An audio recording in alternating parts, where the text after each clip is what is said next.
გამარჯობა მეგობრებო და გიბრუნდებით ცხელი სიახლეებით. კვარაცხელიას კრიტიკა, ფრანგი ჟურნალისტის კომენტარი და ერთით ნაკლები კონკურენტი ხვიჩას. სიახლეების დაწყებამდე კი თხოვნა დამიფასო ჩრომა და ავიდეთ ტრადიციულ 2000 მოწონებაზე.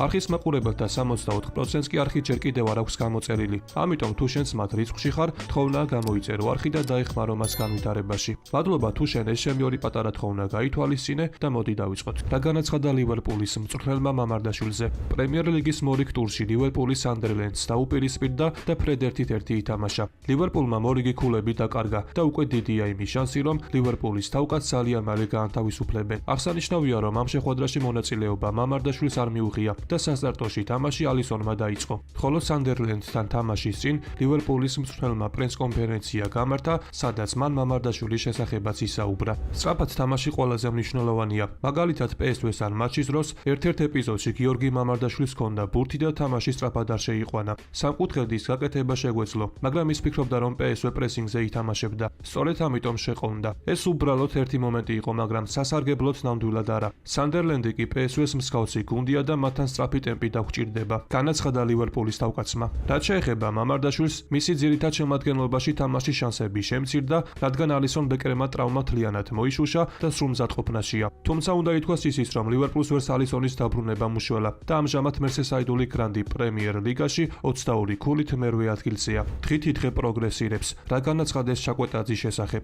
ინგლისის ჩემპიონშიპის მე-18 ტურში გიორგი ჩაკვეტაძის ვოტფორდი ბირმინგემთან 1-2 დამარცხდა. მატჩის შემდეგ კი კრაზანების თავკაცმა ხავი გრასიამ საკუთარი გუნდის გამოსვლა შეაფასა და მათ შორის გიორგიზეც ისაუბრა. როგორც ყველა ხედავს, მისი ხარისხი აშკარად და დღით-დღე პროგრესირებს. მას სჭირდება ვარჯიში, კონკურენცია და მეტი სათამაშო დრო, რათა გიორგის საუკეთესო ვერსია აჩვენოს. თუმცა მისი განვითარებით კმაყოფილი ვარ. ამიტომ დარწმუნებული ვარ, რომ მომდევნო შეხვედრებში დაგვეხმარება. განაცხადა ვოტფორდის თავკაცმა. დავითაშვილი ბეშიქტაში იანვარში შეუერთდება. რა ინფორმაცია გავრცელდა ზურიკოზე? ზურიკო დავითაშვილი სენტ-ეტიენში დიდი მომავალი აღარ უწერია. ის იმდენად კარგი ფეხბურთელია, რომ საფრანგეთის ლიგაურში არ უნდა თამაშობდეს. დიდი ხანია ზურიკოს მიმართ ინტერესს ბეშიქტაში იჩენს. ამასთან დაკავშირებით კი გამოცემა ჰაბერლერი უახლოეს ინფორმაციას ავრცელებს. წყაროსნობით სამთრის სატრანსფერო ფანჯრის დროს ბეშიქტაში სამ ფეხბურთელს დაიმატებს. ერთ-ერთი კი სწორედ დავითაშვილი იქნება. წყაროსნობით გუნდებს შორის მოლაპარაკება დაწყებულია და ყველაფერი ინტენსიურად ვითარდება.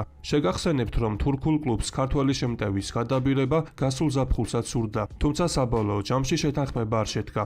ახლა კი სრულიად განსხვავებული სიტუაცია და არსებობს დიდი შანსი იმისა, რომ ზურიკო ბეშიქტაში ვიხილოთ. მაგრამ არ არის გამორიცხული, რომ ძალიან მალე საქმეში სხვა კლუბების ჩაერთო. მე კი დავძენ იმასაც, რომ ამ სეზონში დავითაშვილმა ყველა ტურნირზე ერთად 13 მატჩში მიიღო მონაწილეობა, სადაც 6 გოლი გაიტანა და 1 საგოლე გადაცემა შეასრულა. გასულ უქმეებზე პარის სენ-ჟერმენმა მონაკოსთან 0-1 წააგო და ლიგა 1-ის ლიდერობა დაკარგა. საფრანგეთის ჩემპიონატს კი ახლა ლანსი ლიდერობს. განსხვავებით ჩემპიონთა ლიგისგან, აშკარაა, რომ ლუის ენრიკეს გუნდში და ჩემპიონატში შედარებით უჭირს. პარიზელები სუთ თამაშში ბევრი გადაღდილობას აბრალებს, რის საბაბის მართლა არსებობს. არსებულ სიტუაციასთან დაკავშირებით კი გუნდის თავკაცმა ლუის ენრიკემ მარცხის შემდეგ ფეხბურთელებს ახალი გეგმა გამოუცხადა. მოთამაშეებმა მწვრთნელისგან სამდღიანი დასვენება მიიღეს. კვირას ორშაბათსა და სამშაბათს გუნდის ვარჯიშები არ გაიმართა. სამწვრთნელო პროცესი კი 4 შაბათს განახლდება და 7 დეკემბერს რენთან მატჩისთვის მზადებაც დაიწყება. ხოლო რაც შეეხება ამ შეხვედრას, ტრადიციულად ვინც ამ შეხვედრის ანგარიშს გამოიჩნობს, ის შემდეგ ვიდეოში მოხვდება. სწორედ ამასთან დაკავშირებით RMC ჟურნალისტმა დანიელ რიოლომ ისაუბრა და რამდენიმე ფეხბურთელი, მათ შორის კვარაცხელია მწვავედ გააკრიტიკა.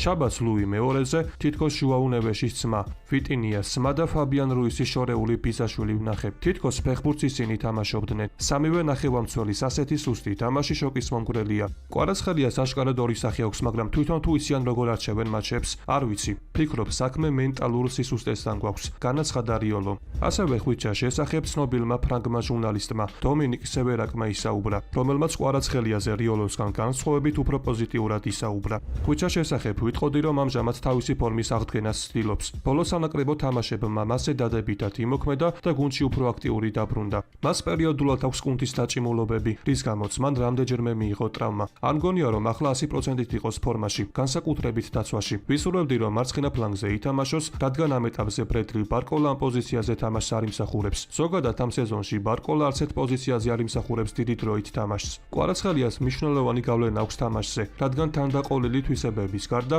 ის ლიდერიცაა, მოთამაშე, რომელიც არასდროს ნებდება და სხვებსაც მოუწოდებს რომ მას გახვდნენ. ისე კარგად ვერ თამაშობს, როგორც გასულ სეზონში თამაშობდა, მაგრამ ამას გარკვეულწილად სიახლის ნაკლებობასაც მივაწერ. მას შეუძლია გაუმჯობესება. ამისათვის კი უფრო მარტივად უნდა ითამაშოს, უფრო მეტი პასი გააკეთოს და დრიბლინგზე ნაკლები ფოკუსირება მოახდინოს. ამას იმიტომ ვამბობ, რომ მას საშუალოზე მაღალი ხედვა აქვს. ამ თვისებას კი საკმარისად არ იყენებს. განაცხადა სევერაკი.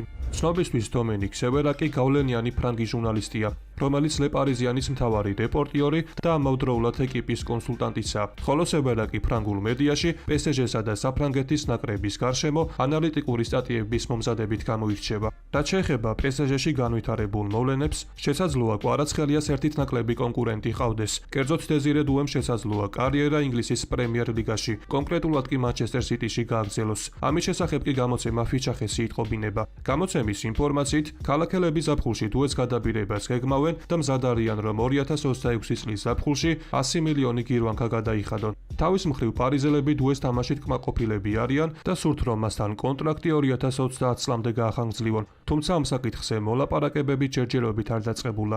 მე კი გეტყვით იმასაც, რომ რამდენიმე დღის წინ 20 წლის დუე გასული სეზონის საუკეთესო ახალგაზრდა ფეხბურთელად დასახელდა და Golden Boy ჯილდოც მიიღო. ის კი პარიზელებისთვის დიდ ძალას წარმოადგენს. რეალი ორად გაიყო ალონსოს მხარდამჭერები და მოწინააღმდეგეები. გადაწყვეტილება მიღებულია. რეალ მადრიდმა რამდენიმე ფეხბურთელი ტრანსფერზე დააყენა. ხოლო თუ აქამდე ხარ მოსული, შეგახსენებთ, რომ ჩვენი მიზანია რომ ავიდეთ 2000 მოწონებაზე. რის შემდეგაც ახალი ვიდეო ძალიან მალე გამოვა. ბილბაოსთან მატჩის წინა პრესკონფერენციაზე ჩაბი ალონსომ განაცხადა, რომ გუნდში პოზიტიური განწყობა და პრობლემები არ არსებობს. თუმცა ამის პარალელურად ესპანური რადიო კოუფი საპირისპირო ინფორმაციას ავრცელებს. წყაროსნობით გუნდში არსებობენ ფეხბურთელები, რომლებიც ალონსოთი უკმაყოფილოები არიან. კოუფი კი იმასაც წერს, რომ აზრიურად გაიყო. მაგალითად, ჩაბის მხარს ბაპე, ჰაუსენი, კურტუა, გიულერი და კარერასი იჭერენ. ხოლო მის წინააღმდეგ ვინისიუსი, მენდი, ბრაჰიმი, ენდრიკი, როდრიგო და ვალვერდე არიან. ყველაზე ხშირად კი, რა თქმა უნდა, ვინისიუსის სახელი ისმის. ახალი არ არის, რომ ბრაზილიელ სუპერვარსკვლავს და ალონსოს შორის კონფლიქტი არსებობს.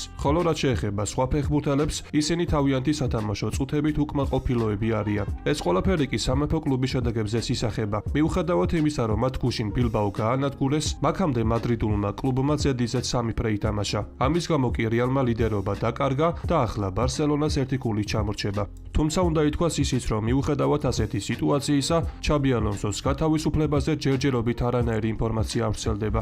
ევროპის მასშტაბით ტოპ კლუბები სამთრის სატრანსფერო ფანჯრისთვის მზადებას უკვე შეუდგნენ. ხოლო ამ სიაშია რეალ მადრიდიც, რომელსაც წესით და რიგით დატვირთული იანვრის თვე ექნება. ამ მომენტისთვის სამეფო კლუბის პოტენციურ სამიზნეებზე საუბარი ჯერჯერობით ადრეა, მაგრამ უკვე ცნობილია იმ ფეხბურთელების ვინაობა, რომლებიც კლუბმა ტრანსფერზე დააყენა. ფრან გარსია, დანი სებალიოსი და როდრიგო. ამ ფეხბურთელებს უკვე განუცხადეს, რომ ჩაბი ალონსოს გეგმებში არ შედიან და ზამთრის სატრანსფერო ფანჯრის დროს შობს, რომ სხვა გუნდში გადაბარგდნენ. როგორც ხედავთ, როდრიგოს თაობაზე ზაფხულის სატრანსფერო ფანჯრის შემდეგ სიტუაცია ოდნავას არ შესრულილა და ბრაზილიელი შემტევი კვლავ როტაციის ფეხბურთელად დარჩა. 24 წლის მოთამაშეს კი წინ მუნდიალი ელოდება და დიდია იმის შანსი, რომ სხვა გუნდში გადასვლა და სტაბილურად თამაში მის გეგმებში შედიოდეს. ასევე კიდევ ერთი ფეხბურთელი, რომელიც რეალ მადრიდს 100%-ით დატოვებს, ენდრიკია. დიდი ალბათობით 19 წლის ბრაზილიელი ფორვარდი ლიონში 6 თვიანი მშრალი იჯარით გადავა. მხარეები კი გარიგების ბოლო დეტალებს მიმდინარე თვეში მოაგვარებენ.